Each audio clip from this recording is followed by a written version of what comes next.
So ஃப்ரெண்ட்லாம் திட்ட ஆரம்பித்தாங்க, என்னப்பா இங்கே கம்பெனி ஆரம்பிச்சின்னா எப்படி கஷ்டம், யாருமே வரமாட்டாங்க, நீ ரொம்ப லாங்கில் போயிட்டேங்கிறப்ப அவரை மாற்ற சொல்கிறோம். இல்லை இதுதான் எனக்கு கரெக்டாக இருக்குன்னு சொல்லிட்டு அவர் அங்கேயே வந்துட்டு பண்ண ஆரம்பித்தார். ஸோ அவரும் வந்துட்டு அவரோட இதுக்காக நான் ஒவ்வொரு இதாக மார்க்கெட்டிங் பண்ணி அந்த இன்டீரியர்லாம் போயிட்டு மெம்பர்ஷிப் கார்டு போடுங்க, ப்ராடக்ட் சேல் பண்ணுறதுக்கு ஒரு ப்ராசஸ்க்கு எக்ஸிக்யூட் பண்ணுறேன்.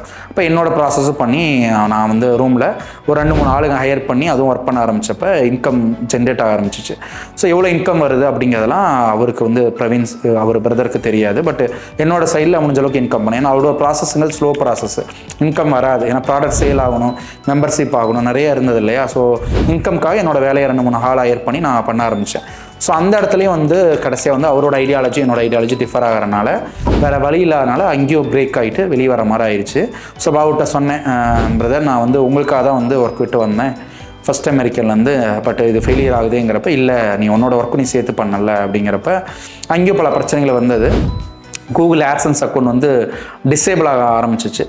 ஸோ டிசேபிள் ஆன பிறகு அங்கே இருக்கிற எம்ப்ளாயீஸில் ஒரு சில பீப்புளுக்குலாம் ரொம்ப சும்மா சாதாரண பீப்புளெலாம் அங்கே வில்லேஜில் இருப்பாங்களே அந்த மாதிரி பீப்புளுக்குலாம் ஒர்க் கொடுத்தப்ப அவங்களாம் ஃபைட்டு வர ஆரம்பிச்சு, சேலரி கொடுத்தாங்கணும், அதெல்லாம் எங்களுக்கு தெரியாது.